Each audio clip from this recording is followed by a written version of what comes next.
All right, it's a rainy Tuesday out, but I guess we should be happy. At least I'm happy it's not a snowstorm, which it could easily have been. So that would have been a lot of snow. It would be a lot of snow. So, well, part of me this time of year kind of wishing we had snow. So I just part of me wants to get out in the snow, but I'm okay. Let's talk Unit 12 today. So again, we're going through the solid principles. So now we're up to L, which is the Liskov substitution principle, LSP. It's sometimes abbreviated. So we'll go over this principle today. It's a little more theoretical than some of the others, so we're going to work on some ways to try to make it more applied and understand it a little bit more today. So we'll spend some time talking about that for the first part of class. We'll go over the readings for this unit here.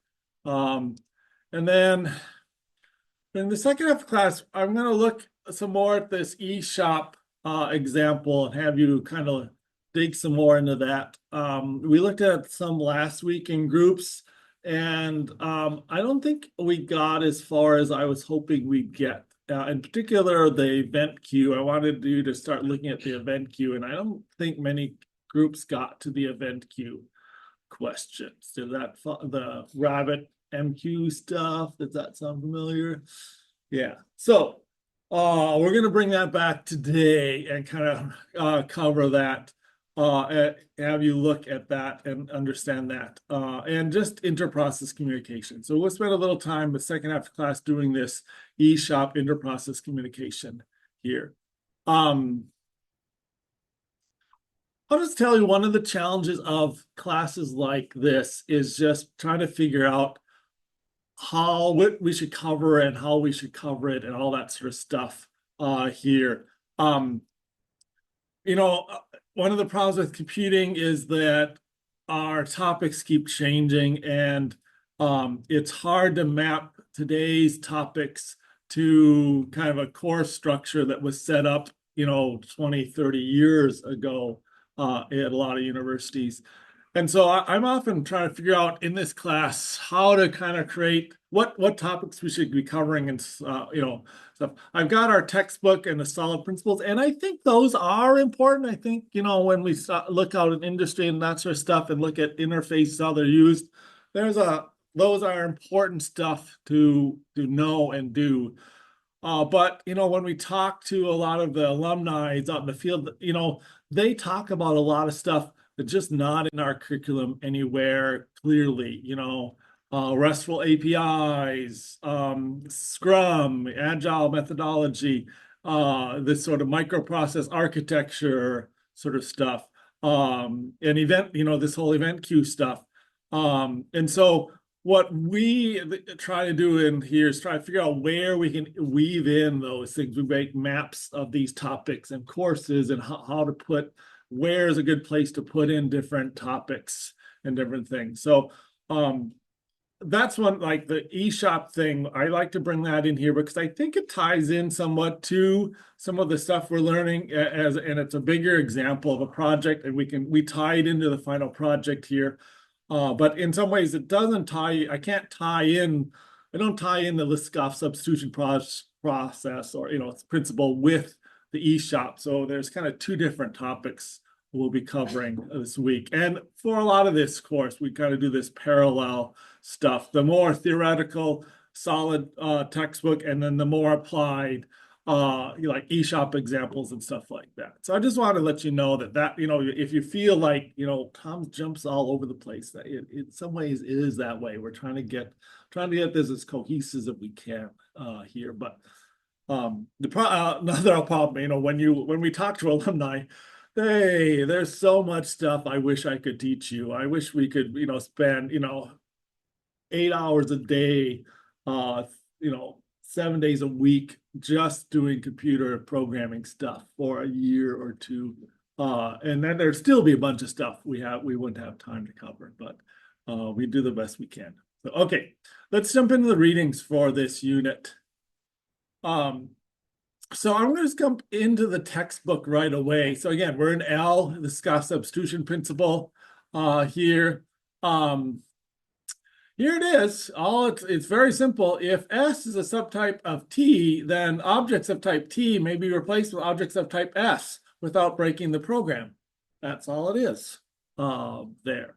So if you have a subtype of an object, you can use that subtype anywhere you could use the base type here. So we're going to talk about where that breaks and sometimes how to fix that stuff here. And again, so this relates a lot to inheritance often where we have a subtype here. It can also relate to interfaces and having two objects both implement an interface sometimes, but it's more commonly talked about with relation to inheritance where you have a child or and a parent type. So some of the rules here that kind of have to be followed. One is preconditions and postconditions as far as contracts. This chapter deals a lot with contracts and programming contracts. I don't think contracts in software contracts are that commonly used these days. It's kind of a more formal way of doing programming and setting up preconditions and postcondition stuff. My understanding is still, quite common with government developments and bigger projects like that, but not, with agile new development processes and stuff like that. But although these are contract rules, they can apply to any sort of software. So preconditions cannot be strengthened for a subtype or in a subtype, and postconditions cannot be weakened for a subtype. So if you have a child type here, what do we mean by preconditions cannot be strengthened and postconditions cannot be weakened? So we'll have to look at some examples of that here. So, in general, a subtype can't require or do things maybe differently going in, and then when it returns values, it can't or change or weaken what the rules for returning a value often is a postcondition. So one thing you can think about is preconditions, postcondition is kind of what's being sent into this class and what's coming out of this class. And then there's some rules for invariance, and that's what doesn't change, what the subtype doesn't change. I'm not going to go over those too much. So those are the contract rules. There's also these variance rules, and there's these two terms which we'll try to understand today, contravariance and covariance here. And again, similar to here, contravariance means that the arguments going into a subtype here, and covariance refers to the return values coming out of a subtype for this. So again, this talks about contracts, and we're not going to go too much into contract. We're trying to go to look at this without the textbook looks at this basically in relation to contracts. And again, we'll talk about them a little bit, but we'll try to look at some examples without contracts.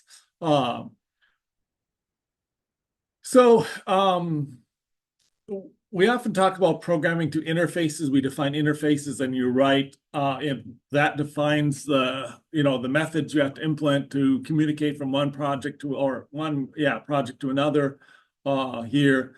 But there's also this idea of programming to contracts and using a contract, which is like a formal description of what a class or a method must do here and what it must return for this. So there are different ways of specifying contracts in some languages, and these are often add-ons to languages which let you specify a contracts and what you can do with a contract here.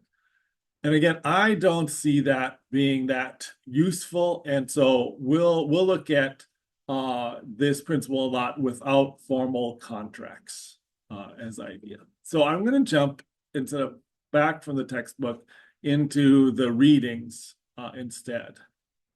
Um, I actually think this is a pretty good example definition of a the Scoff substitution principle. If it looks like a duck and quacks like a duck but needs batteries, you probably have the wrong abstraction there. So again, if something pretend is a subtype, if you have an object that is a bird, supposed to be a bird and requires things, but it can't fly, then is that really a bird? Or how does that work? What is the requirements for this? When do we break the subtype idea? Um, so again, if you're interested who Liskov was, you might want to look up Barbara Liskov in Wikipedia. Interesting history there. Okay, so let's talk about this. So I worked with ChatGPT to try to come up with a more different definition or explanation of this that's a little less theoretical than the textbook and doesn't deal with contracts so much there. And this is the area where I think ChatGPT does pretty well 50% of the time. So I mean, I'd ask it questions, I have to do stuff and it would generate stuff.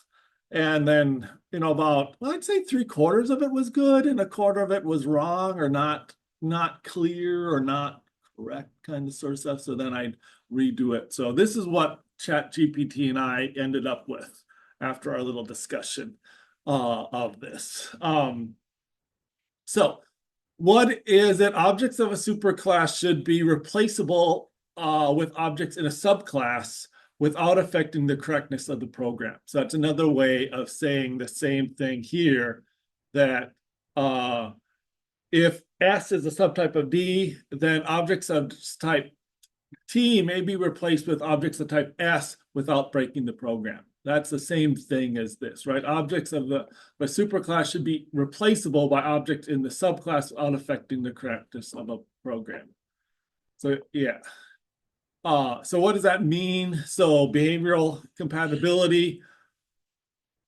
The subclass should adhere to the contracts defined by the base class here. So you shouldn't be breaking any of the rules or in the contracts for this.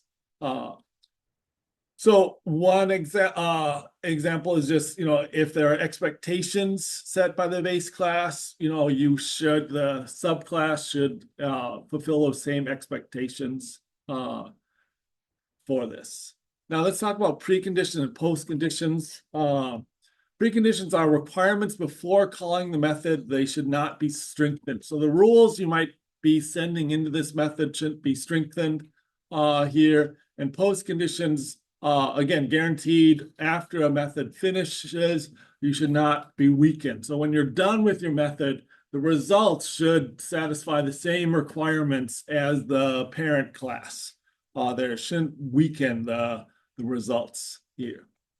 And then I don't think we've not mentioned the exceptions here. So we don't really talk too much about throwing exceptions and exception processing in our software here.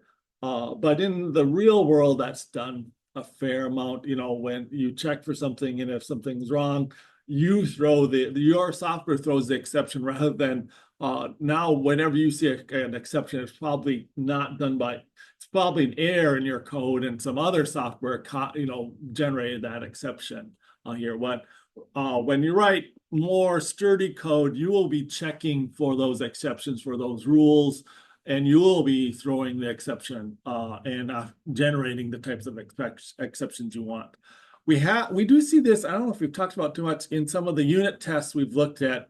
Some of them generate exceptions and expect to generate some exceptions. So you can write a unit test and say the expected output of this is actually an exception and not a result or an assert sort of idea for this. And here the subclass should not throw any new or unexpected exceptions. If we have a list of, or one way of thinking of it, if we have unit tests for a class, for a base class that throw certain, and we expect when, like maybe when you pass a null trade to the trade processor, that should throw a, an exception, null thing, or sometimes you'll create your own exceptions inside your program. So you'd have a set of exceptions that are expected, and your unit test expects those to happen when we send a null behavior or certain things to this these methods there. Now, if you pass in a subclass of this, so maybe we have a special type of trade processor here, it shouldn't generate new exceptions there, new types of exceptions, I guess. It should generate the same types of exceptions generally as the parent class. So let's talk about this precondition, post-condition stuff a little bit more with kind of an example here that doesn't involve contracts. So let's talk about strengthening preconditions here. So a subclass strengthens the preconditions when it imposes stricter requirements on inputs compared to the subclass. So again, preconditions are what's going into the class here. So here we have let me bring this a little bigger. Bird class here, and we're passing in the altitude for this, and we're just printing out the altitude of the bird, how high the bird is flying for this. So we have a fly method that just prints this out for our bird. So, and we just have an altitude, it just has to be an integer. Now we have a penguin, which is a child of a bird, a subtype of bird. And now you can see in its code, it overloads the fly method. And we get an altitude, but you can see in the code, requires the altitude be positive. Doesn't allow the altitude to be positive because penguins can't fly, right? So penguins can't maybe jump a little bit, but they can't fly. So we're not allowing them to have a positive altitude here.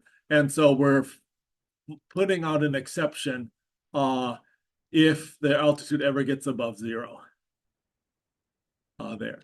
So again, in the parent class, we allowed positive or negative altitudes here. So that you could be, possibly above in the air, above sea level, or in the water below sea level, any sort of altitude. But in the penguin class, we have restrictions on this. We make it more rules. So basically, we're saying right away that there can be wrong altitudes. So we're strengthening the preconditions there. We're making them less general for this. So yeah, the penguin class introduces stricter preconditions. It cannot handle this altitude greater than 0. So, and again, if we were to actually do this, we should probably be doing it with a parent class and a child class here, because this isn't really then a good child class because it breaks this rule. So maybe we should be working with like an interface, a fly interface or a bird interface, and have different birds implement that interface rather than this sort of rule here. Or else, yeah. So let's just go with that. Let's talk about weakening post conditions here. So again, this is what's coming out of this class. And again, here we're assuming that the bird's altitude is, now we're going to assume it's always going to be positive here. So we have a bird and we have a change altitude with a new altitude. And if the new altitude is less than 0, we're going to say birds cannot go below sea level. Otherwise, we set the altitude to the new altitude here and say the bird is now at this height here.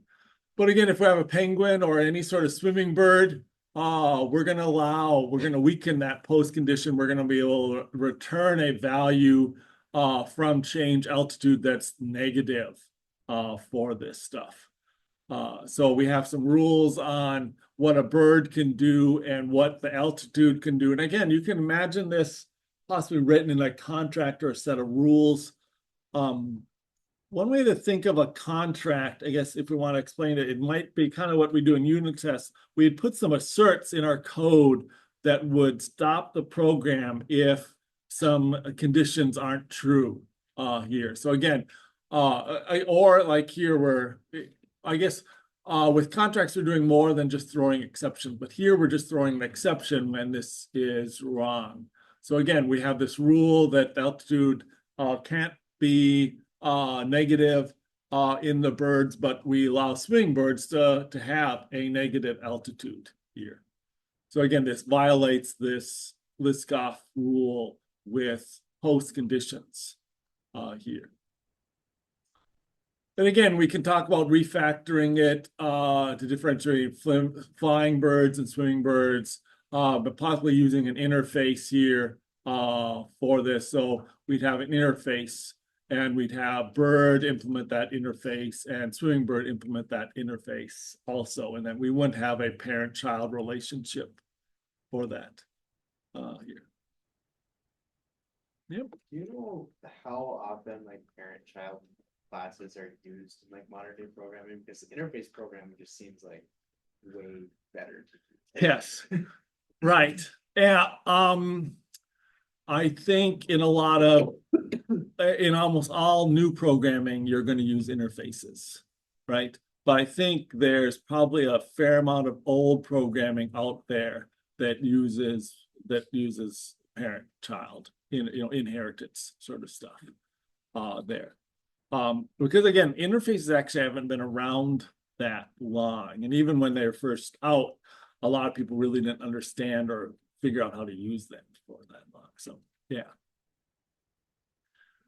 And I mean, interface has been around longer than you have probably, but that to me, that's not that long a time. There is still software around that was written before interfaces were commonly used here. Who were we just talking to was rewriting really old code that was running on a mainframe. That was Clara, right? Wasn't she rewriting very old code? Isn't that what you said? Yeah, right. So yeah, there's some really old code out there. So, oh no, it was Owen at DigiKey. Their system, that was their big project, was trying to get their old system into a new version. So all right, so let's talk a little bit more about coding contracts. Again, we have this preconditions cannot be strengthened, post conditions cannot be weakened, and variance must remain true here. I'm going to jump to this coding by contract at Wikipedia, try to get a little better idea of what this coding by contract is here.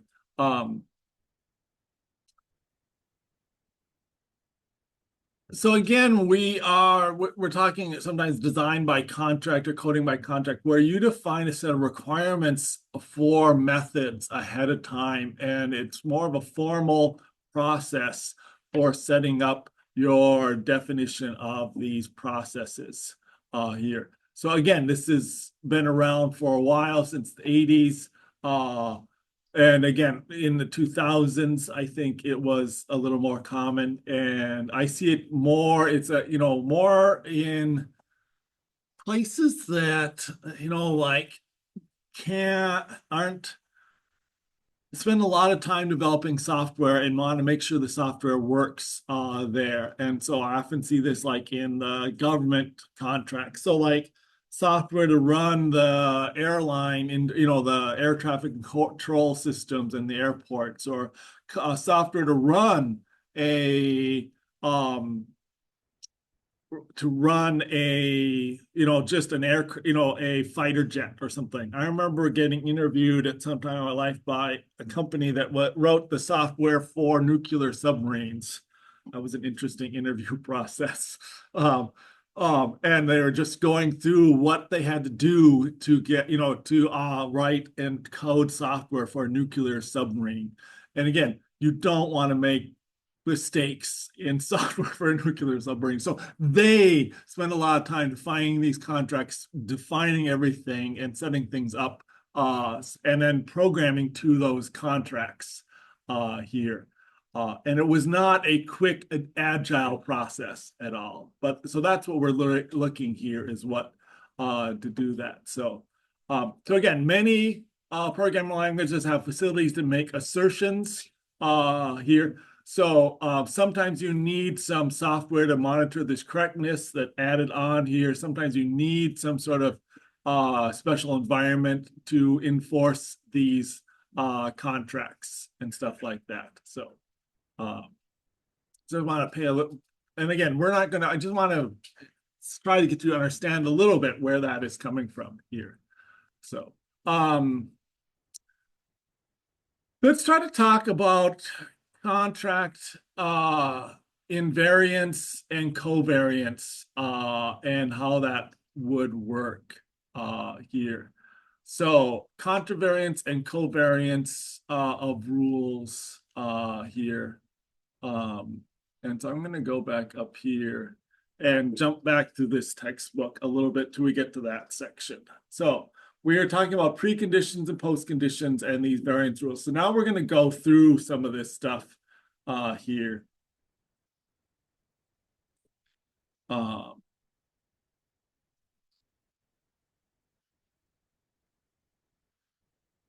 So again, I'm not going to walk through a lot of these examples like we did in some of these. Again, they're setting some rules for like package sizes and stuff like that, with post conditions and preconditions there. So you can read through those. I don't think these are that bad. I just don't think they're the easiest to understand examples here. And again, they walk through these preconditions cannot be strengthened, and they walk through an example again with the shipping package, calculating some shipping costs, and when the package, what are some package sizes, and if the destination can be null here or not. And in the child class, they throw an exception if it's null. If the destination is null, when the parent class they don't here. They talk about post conditions cannot be weakened, and they go through an example here where again they're checking where a package is being shipped and setting the shipping cost to 1 or 0 or some different values here for that. I'm going to go down here to this section on covariance and contravariance. So again, they go through this in a couple different ways, talking about contracts and not contracts and stuff like this with these different conditions. Okay, so here's the section on covariance and contravariance. Let's talk about these. So again, these co and contra are mathematical concepts with or against kind of idea. So let's talk about covariance here. So we have a subclass, a subtype, and a supertype. That's what we're calling the parent type and the child type here. And we're going to try to see what the rules of covariance are. So we know what polymorphism is. It allows the subtype to be treated like a supertype. We can substitute different subtypes around in place of the supertype for that here. So, and again, we can do this with a parent-child relationship. We can also talk about this with an interface type where we have two interfaces here.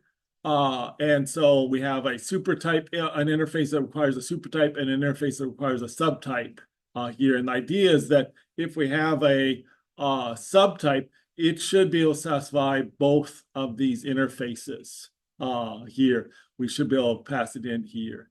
in here for this.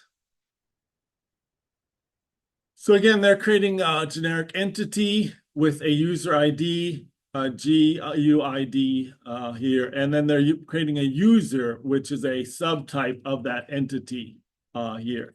And so the entity has an ID and a name. And a user also has, besides those, also has an email and a date of birth for that.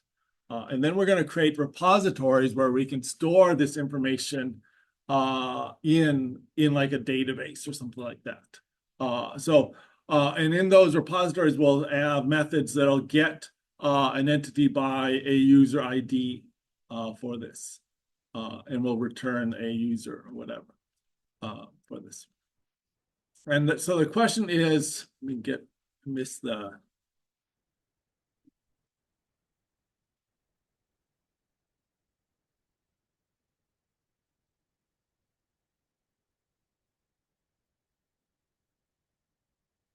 Back here. So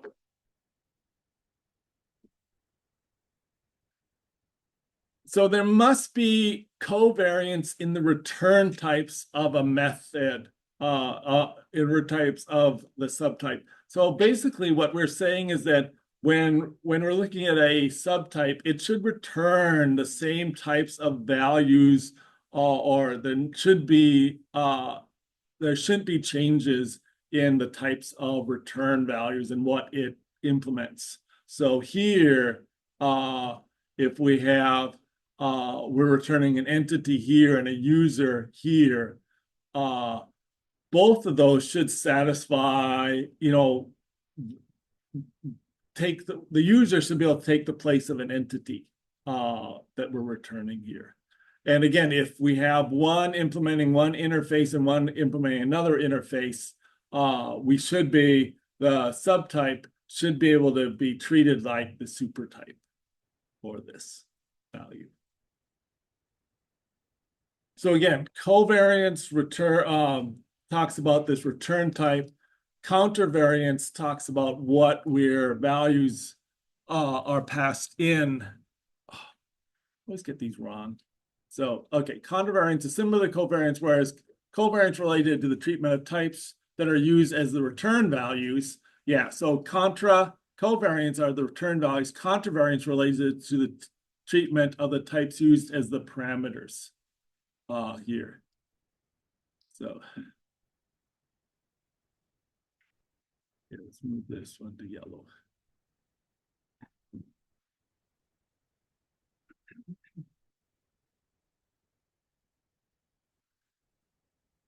So again, we looked at covariance and return types. Contravariance is the method parameters. So that's what methods we're passing in here to this method here. And are we passing in a supertype or a subtype to these methods here? So again, they're going through another example of to an interface here, and we're passing in two entities, a left and a right entity here for this stuff.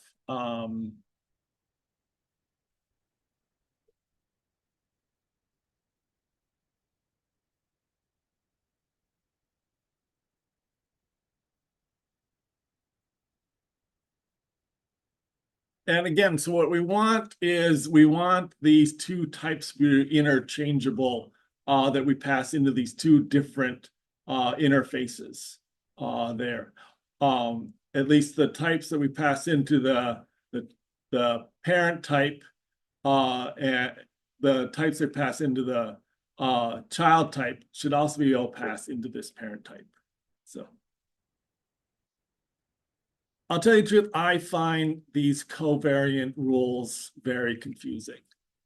And I don't like them. So that's why I think when I think of this Gauss substitution principle, I think of more of these strengthening preconditions and weakening postconditions, which are analogous in some ways to those things, where again, covariance talks about the return types, which is weakening the postconditions, what you're returning, and how your returning values, and contravariance talks about what you're passing into a method.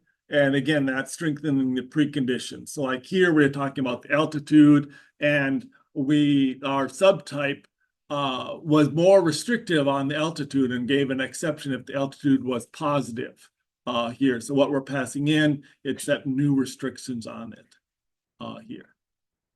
So again, I find it easier to think of, when we look at these rules,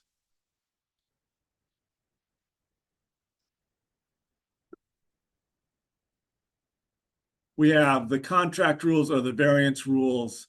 They kind of are measuring the same things. And to my mind, in my mind, the precondition, postcondition stuff is easier to understand than this covariant, contravariant argument or explanation of rules. So you can try to go through that. I've got some more examples here of that.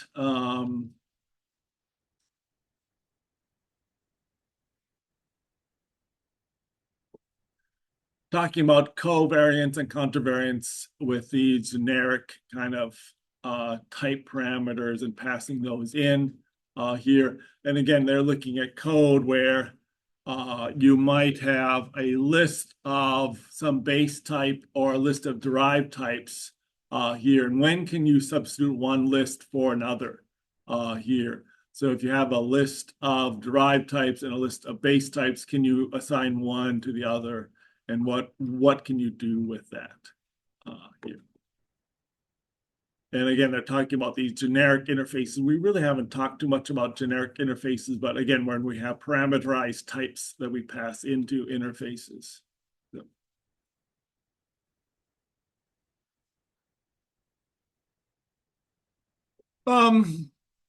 I'm gonna jump and talk about this eShop shop stuff real quick. Another way of looking at this. Communication is essential part of my job. That's why I use Grammarly. Yes, we all love Grammarly, don't we? Okay, so here we have basket service. Okay, so again, this is this interview. He talked about the previous version of eShop on the web, but he's going to talk about something similar to contracts called guards and how those show up in eService here. So let's just listen to how he explains to this. As add in basket, delete basket, things like that. There's an order service, which just has this one method to create an order. And if you look at what this is doing, you'll see an example of how like guard clauses are being used and specifications are being used. So the first line here creates a specification. We haven't seen what those look like yet, but it's next on the list. So all a specification is a definition of a query. Right? It defines a query as an object. And so I can take that specification and I can pass it to my repository. My repository can execute that query and give me back the results. So that's what this does. This basket with items specification describes a query and says, I want to get a basket, it should have this ID, and hey, I want you to include the basket items when you return back the results of that. Then I pass that into this first or default method on the repository, and it gives me back the basket and all that items. Now I have guard clauses here to verify that it's not empty and that it's not null. So again, sometimes you see asserts. Asserts are what we often use in unit tests. These guards are kind of similar to that, where again we are testing certain conditions, requiring certain stuff. So again, this is similar to what we often see with contracts, where you say at this point in the code, the basket can't be null and the basket can't be empty. So it can't just be a null pointer, and it also can't point to a basket with no items in it. So even if it points to the basket has to have at least one item in it here. And so he's implementing something called guard clauses here for this. And again, we're not going to go over how well this.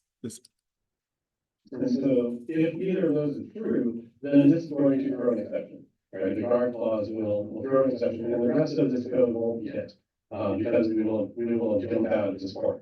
So the idea with guard clauses as a pattern is that you want to fail fast and then keep your code from having cluttered with a bunch of error handling logic.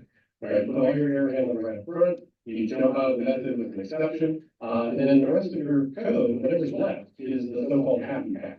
Right, that's all stuff that we know is going to work because we already got rid of all the things that might have made it fail. At least for the reasons that we know, like input related reasons. There's still Okay. So that's a little bit about, and again, where we see some of this contract sort of stuff in the older version. I haven't checked to see if they're doing guard clauses in the newest version of eShop here.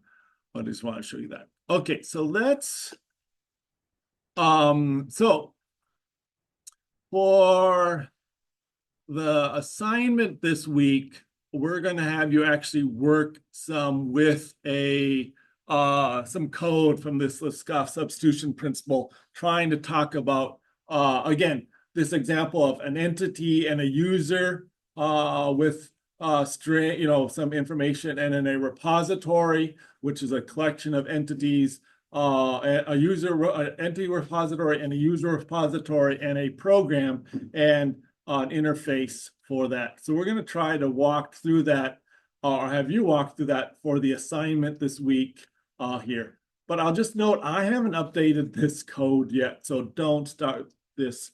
I'll have it updated by Thursday, but yeah, don't run this. I won't download this until then, and I probably will be changing this link to be an updated version of this code. So again, we'll look at a little more of this covariance in the assignment here and have you look at some more on this.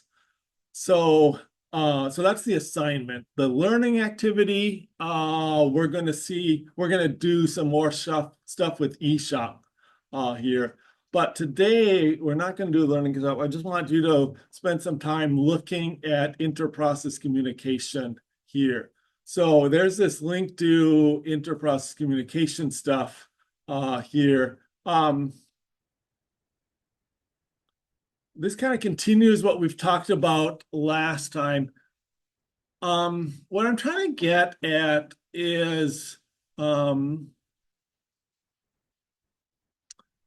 again, so this is a demonstration project, so it doesn't just do things one way. It actually often shows things multiple different ways of doing things there. So they actually show what I characterize as interprocess communication, IPC, 3 ways of doing that. They talk about an event bus, and we'll look at that today.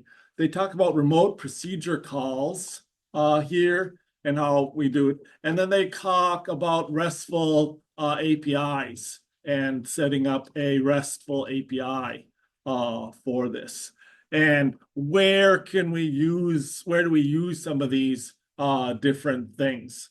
So in our code here, like they might be using some of the APIs on this front end of the code, which is more event driven. So your app, your website is driving things and connecting up to these RESTful APIs. But on the back end, having these things communicate, we're not necessarily using API or RESTful APIs here. We're using off an event bus or a remote procedure call here for this. And so they're using the RabbitMQ method here. They also talk about in the Azure version. This is the older version here, but that's the Rabbit symbol. And if you look at the new layout, the event bus still uses the Rabbit MQ event bus to communicate between the different systems here. So I want you to dive a little bit into this stuff. We're not going to do it as formally as we have before, having you break into teams and answer questions, that sort of stuff. So if you want to work with someone nearby, unless you've been deserted and the person nearby is homesick, then you have to work by yourself there. So if you want to work with someone nearby, you certainly can. If you want to just work on your own, that's fine. Again, this is just a learning exercise. You don't have to turn anything in here. One thing that if you find questions here, you do have to post discussions this week, and I'd like to see some discussions and postings about the eShop stuff. And so if you find an interesting thing, you know, a question about how something works, post it there. But I want you to open up this eShop interprocess communication, get the code here. Again, you could probably get by with working on GitHub, though I think it's easier if you just download, you know, clone the repository and open it up in either Visual Studio or VS Code. Because once we get down here, we want to try to find some examples of how this works, and it works pretty well if we can do a find in files to find some code anywhere in our files for this.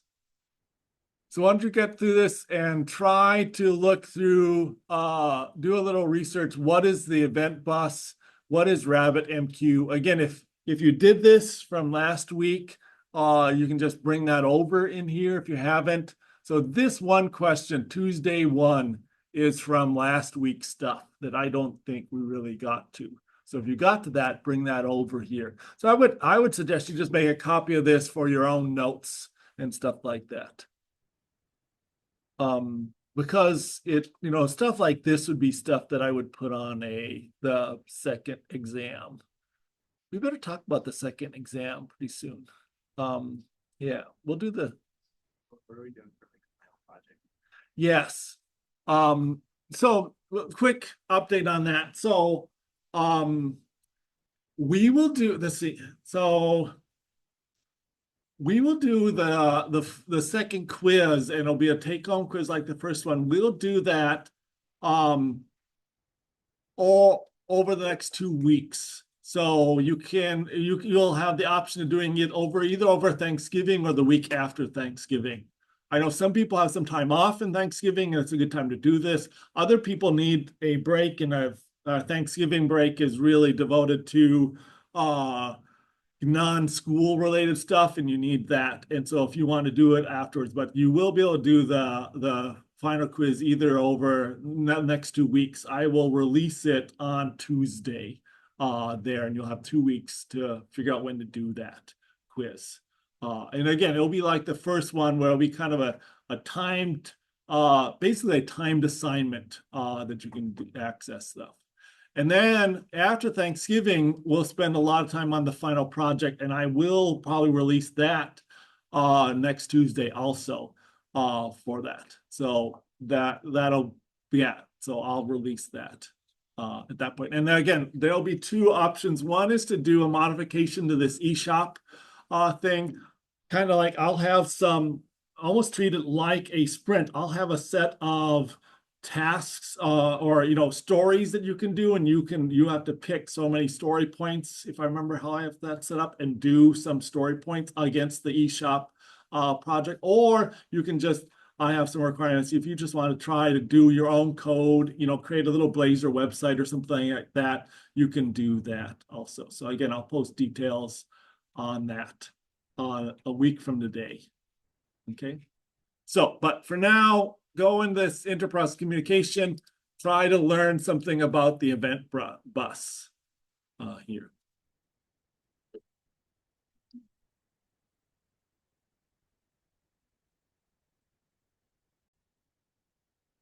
Okay, let's see how we're doing. Do a check-in here. So, hopefully you looked over the event bus section of the documentation. It doesn't give you a whole lot of information. It just talks about that it uses the RabbitMQ event system, and there are other event systems. Azure has a service bus, and there's nService bus here, but that we're using basically that here. Does have a picture of the event bus and talks about publish and subscribe channels here in this old version of this. And if we look at the new version, it doesn't show a whole lot of that information for that. What did you find out about RabbitMQ? Can someone give me a quick definition of what, or description of what RabbitMQ is? Like sends messages between components Okay, yeah, sending messages between components. Right, yeah. Who, is this made by a company? Is it like an Oracle or Microsoft? Is it public? Is it open source? Yeah, so it's an open source. Do you know what languages it supports? Lots, lots of languages, there. So RabbitMQ is the system that, again, is used to send messages back and forth. You usually have to install some of their code and libraries in your system to implement this sort of stuff. I asked what events and listeners do here. I always forget different event systems use different terminology here. I think I should have said, what do publishers and subscribers do with RabbitMQ? I think that's a better thing. Where do we see these event systems? I don't know if you've seen an event system or done event system code before. Did anyone in Unity and game design, there's a messaging, a broadcast and listener system. I don't know if anyone, we really didn't cover that much. The typical thing like is that you can have objects broadcast messages and other ones listen to it. Like a typical example might be is like if you have a character and you have some system where you can, like an inventory system where you can equip a weapon or a different helmet or stuff like that, you might broadcast out that the character is now equipped with this weapon there. And different services will then listen for that event. So like the whatever your animation or your draw, your character system might listen to that so it knows what to draw on your character, what that your attack system might listen to that so that it knows when you're attacking how to calculate damage or something like that. So So we do use event systems for like database connections and stuff too, for when like things get pushed, or is that? for like I thought we did some like listeners and event systems and like mobile devices. yeah, mobile devices, some of the asynchronous stuff kind of works on that, where again, you might, again, when like if you're working with the cloud database out there, like a Firebase, you say, listen for whenever the data changes, right? And so you'll get your code will have a listener. So whenever the data update event or whatever happens, your code will run with that there. Some of us have been working on this robots. If the whole robot and raw system works all with event sending messages back and forth, and you subscribe to different messages and listen to that stuff. So that's pretty, it's a common motif in more advanced software systems. Did anyone get to look at the event bus RabbitMQ code? So that's here in this there's a whole project called Event Bus RabbitMQ with different code here. Anyone figure out what that code does at all? Anyone get a chance to look at that? Yeah, looking at it. So I still don't know what it does there. Best I can tell is I think this is the code that you bring in to implement the RabbitMQ stuff. So like there's the bus here that you set up and stuff. So I think this is the code you bring in to create a RabbitMQ, a bus system and stuff. So this kind of is the heart of this. And I think from what I can tell, this is probably stuff that's kind of boilerplate code that comes from RabbitMQ. So what we're going to do is look at some tutorials about RabbitMQ and see if we can learn a little bit about this. Because here I see we're starting at Event Bus and we're creating an exchange and we're giving it some name, the eShop Event Bus, and we're setting that up. And there's this publish async event, which defines the main interface for this. And again, a lot of this stuff is RabbitMQ sort of stuff, so that makes me think this is boilerplate code from RabbitMQ, and this is the code we use to publish an event for this. stuff. So let's try to learn more about it, about this RabbitMQ. So the RabbitMQ has a set of tutorials here. Let's see, it actually, let me see if I can step back.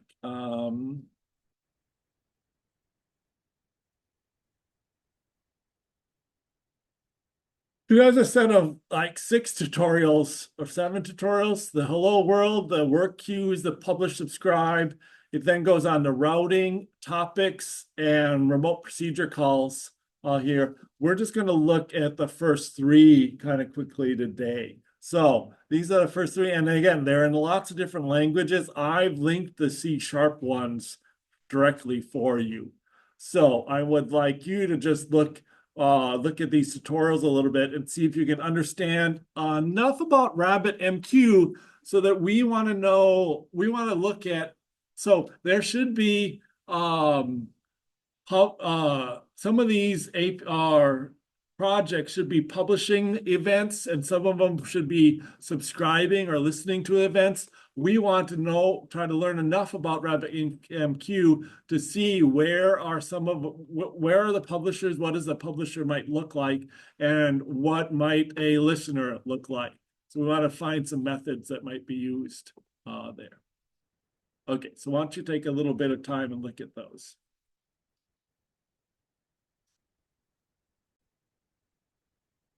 Okay, just want to check in to see if we're all on the same page of what we're trying to do. So there's these RabbitMQ tutorials here. We want you to kind of look through those. And what we want to do is try to find some of the methods that are called, that we can look for in our eShop code when we go through this tutorial and get a better idea. So if I go to this hello world, again, you don't have to read all of this, just try to get some ideas. So like one thing you should read is right away, it talks about a queue. A queue is a name for a post box in RabbitMQ. Although messages through applications, they can only be stored inside queues. A queue is bound by the computer host memory. Many producers can send messages to one queue, and many consumers can retrieve data from a queue. So there's this idea of a queue there. And then they talk about some stuff about creating, publishing, declaring a queue. So there's this declare queue method. And so that seems like a common method. And then there's a basic publish to a queue is another method.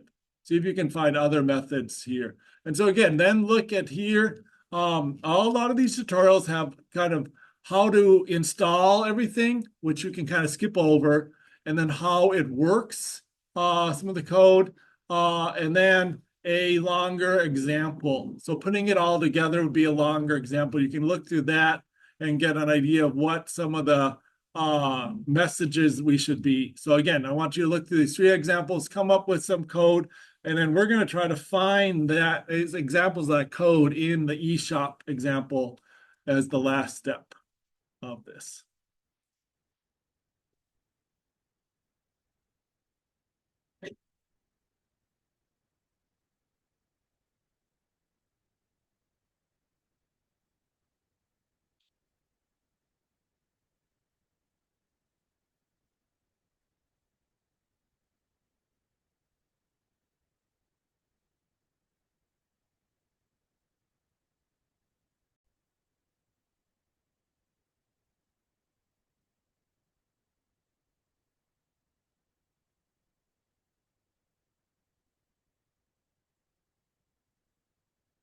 So I'm going to try to get you then to go to the next step is to try to find some of how the message passing goes in between works in eShop. Kind of my thought here is that let's say you're working for a company, you're working on this project and you're given a story for this sprint to do something with the message queue to add something, and you don't know how even the message queue works. How would you go about that? So this is what we're trying to think of. I'm going to try to condense 2 days of your work into one class period here and just try to figure out what. So you would, do some research about it, what's the event bus, what's RabbitMQ works. You'd probably watch some tutorials to learn about that. you'd want to, again, when you're watching through these tutorials, we want to see some code and how this code works here. So we see this like asynchronous events, like this basic acknowledgement async, basic consume async. So there's these commands that are written that might be good to learn or that are used out there for things. You learn a little bit about queues. You look at publishing and subscribing here for this. So we have an exchange here that we're doing.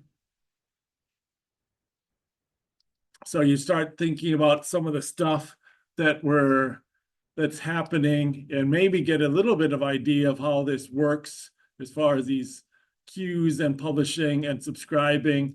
So here's an example of like we have a producer program and a consumer program, I think, here.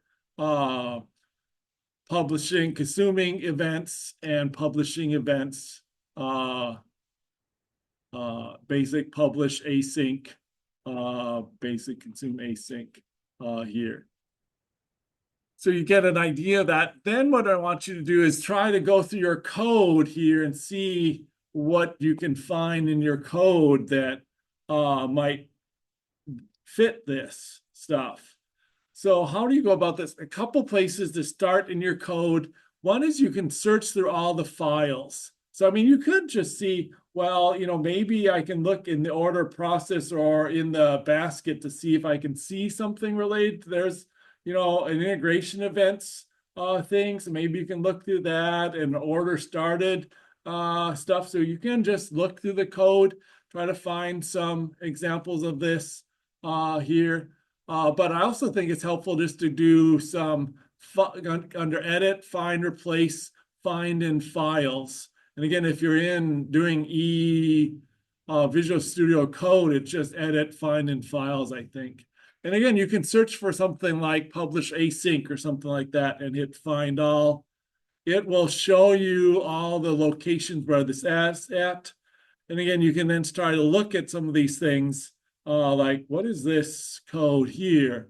So, and again, hopefully some of this will make a little bit more sense now that hopefully you know how async stuff works a little bit. So again, here I'm seeing this is a task. It returns a task. Publish async returns a task here. So I think, again, and it's called async. So I'm thinking this asynchronous task. And so again, I'm trying to, I'm probably seeing an await being called whenever we call that. So again, maybe I can start looking at when some of these commands that I've found are run in my code to start seeing if I can figure out how some of these messages are passed and how this works back and forth. So see if you can play with that. So two things, again, I use, I mentioned one, the find in files, and also when you're in some place and you see, oh, what is this event log pending to publish async? Where is that? So again, you can click on that and right click and say, go to definition, and it'll open up the file where that is at here. So I'll tell you where that is. So I find that sometimes helpful to go to definition for these different events to try to see how this relates, particularly like if you have some event here. We're consuming a grace or doing a grace period event here, and that's declared up here. And this method creates it. So where is that method from? So again, you can say go to definition and it'll show you, it'll open up that. And again, you can look at the namespace, eShop order processor events will help you locate that over here. So it's in order processor and events folder, and there it is. Okay, so spend a little bit of time seeing if you can find some of this code and see if you can figure out how some of this event stuff works in eShop by looking at the code.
All right, so let's see how we did. Did we understand any of the event systems in eShop? So did anyone find any code that they could kind of understand that worked with events in eShop? And where did you find?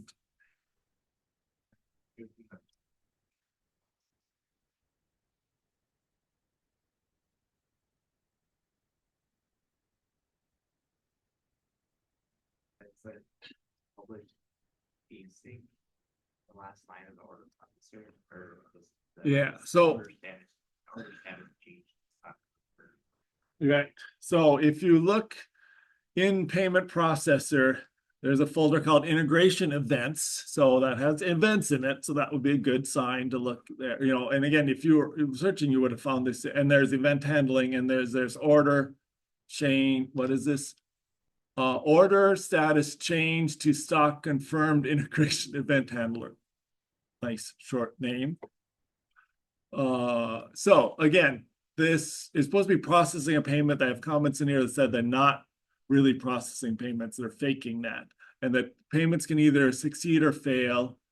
And again, they create, right? If the payment succeeded, they create a payment succeed event. And if else, they create a payment failed integration event. So they have a payment order, payment succeed, order payment failed event, right? And here, they publish that event. So then they publish whatever of those two events they create, they publish that, right? So, and they await that because this is an asynchronous event. So that's someone publishing an event to the event queue.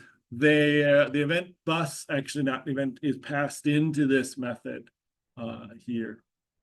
So again, if you're just searching for publish async, you'll find that stuff. Did anyone find any other events or code that they could understand at all here? No luck yet. So, okay. We'll let you dream about this, and we'll talk about this a little bit more on Thursday here, and then we'll play some more, see if we can understand some more stuff with this eShop stuff on Thursday. So, okay.